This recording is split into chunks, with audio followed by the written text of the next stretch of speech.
9, 8, 7, 6, 5, 4, 3, 2, 1. Hi guys, and welcome back to Richie.P YouTube part 2 on cons and pros of armour units. And now we are on to the main battle tank.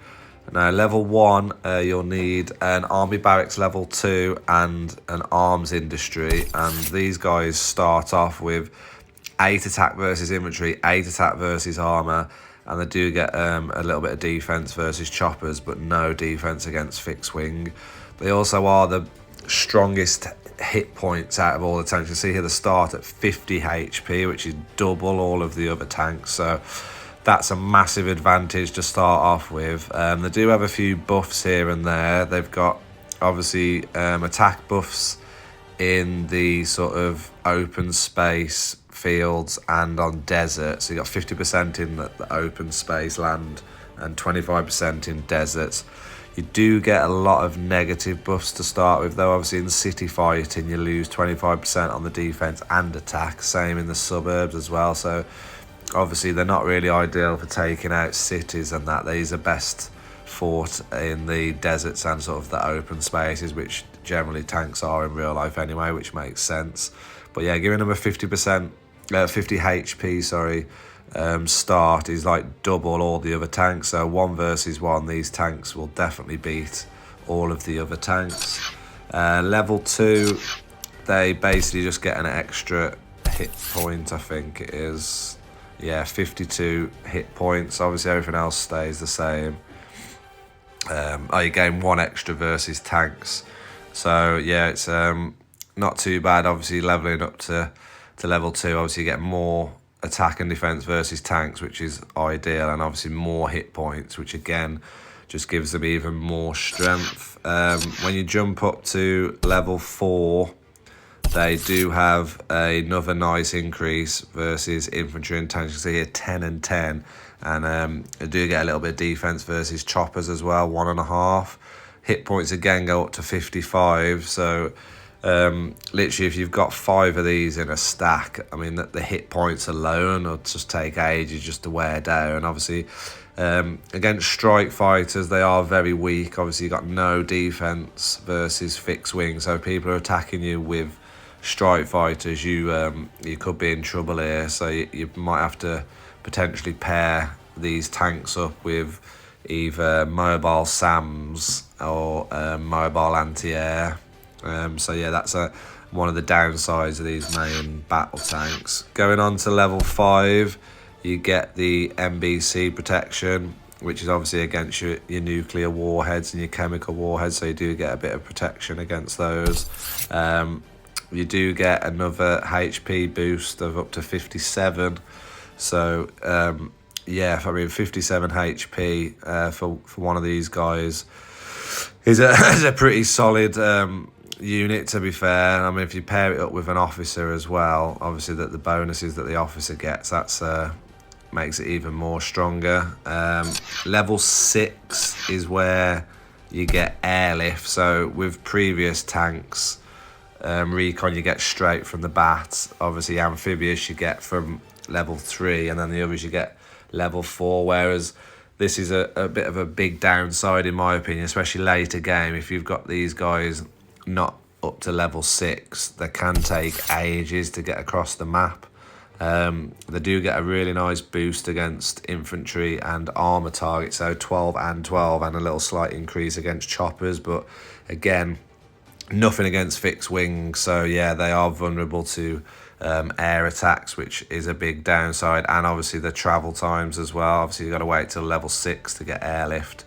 Obviously you get 61 HP, which is the final boost that they get, so that's their top HP that they'll get once you get to level 6. And then if you really want to go up to level 7, basically the only difference is, I think, yeah, you gain 1 extra versus tanks, which, yeah, later game I suppose might make a slight difference. However, they do lose their negative buffs in cities and suburbs, so later game potentially this could be a really big bonus. Obviously, if you're attacking, trying to take over cities and whatnot, and you've got a load of these main battle tanks, they actually lose the negative buffs when you research them to level 7. So yeah, so it might be worth it, especially if you've got the resources, because they do get quite expensive. Obviously, when they get higher up, you can see here 2,500 components, 1,200 manpower, and 1,300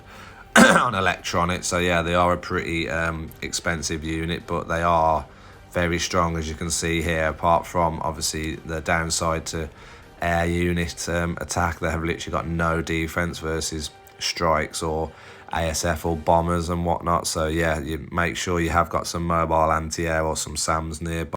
And last in our tanks, we have the tank destroyer. Now, as you can tell by its name, this unit is basically designed to take out other tanks.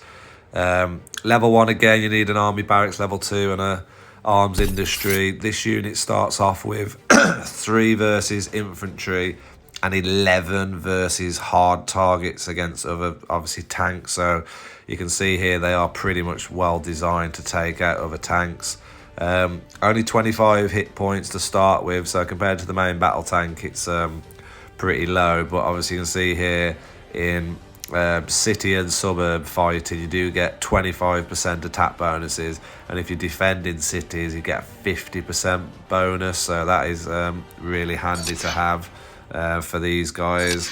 Obviously level 2, they do get a little boost for attacking infantry, and again a nice boost on the tanks. So you get 12 versus tanks and 4 versus infantry. You don't get any other extra hit points or bonuses and whatnot, so it is just purely for the infantry and tanks. But again, it is really nice attacking versus these hard target units. Level 3, you get another boost, 4.5 for infantry, 13 for attacking tanks, and yeah, you don't get any air defense with these though at all. So you can see here fixed wing and rotary choppers literally get 0. So these guys are very, very vulnerable to having air attacks on them. So you definitely need to have SAMs or mobile anti-air with these guys, otherwise they're literally just going to get wiped off the map.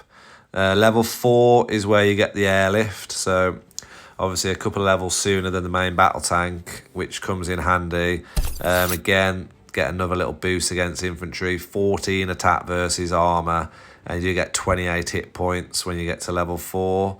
So yeah, getting to level 4 is a nice bonus. Obviously with the increased hit points helps, and having 14 attack versus hard targets is a real nice boost. Level 5, you get the air assault feature, so you can deploy as a chopper, and then obviously it reverts back to a tank. Again, you get another increase, 5.5 versus infantry and 15 versus armored units. Still only get 28 HP, and obviously still got your original buffs. You don't increase any of the buffs. Level 6, you then get again another increase. Obviously you get 6 versus infantry, and then obviously 15 still for the armored units. 32 hit points, so it's a nice little slight increase of hit points, which will definitely help. Obviously, especially if you're going up against a main battle tank, you need all the hit points you can get. Obviously 15 attack will do a lot of damage versus the main battle tank, but obviously they've pretty much got double the hit points. So yeah, it's going to be difficult, unless obviously if you're fighting within the cities, then yeah, you will get the nice bonus versus the main battle tanks. Obviously against the other tanks, they will pretty much wipe them out, to be fair, because obviously the hit points are a lot lower. And then your final one, level 7, basically stays the same apart from the hit points. You get 35 hit points. Everything else stays the same. You can see here, look, literally no defense whatsoever against air units. So yeah, they definitely need to have SAMs or mobile anti-air with these guys, but I do like using these. They are quite cheap, as I can see here, compared to the main battle tank. Only 1,700 components, 900 manpower, and only 800 electronics. So they are a cheap tank to use, and they are very, very useful, especially obviously if you're trying to take over cities as well. So I do recommend using this unit, especially early game as well, because obviously they can just literally just eat through anybody's stack if they've got any armor. Obviously if they've got infantry stacks, it's probably best to use the armor fighting vehicle that I've said about in the previous video. But yeah, that's it for all my tank pros and cons. If you like this video, please give it a thumbs up. Leave any comments down below. If you want to ask me any questions about anything, or if you've got different opinions on stuff, please feel free to comment, and we will catch you all in the next one. Bye bye now.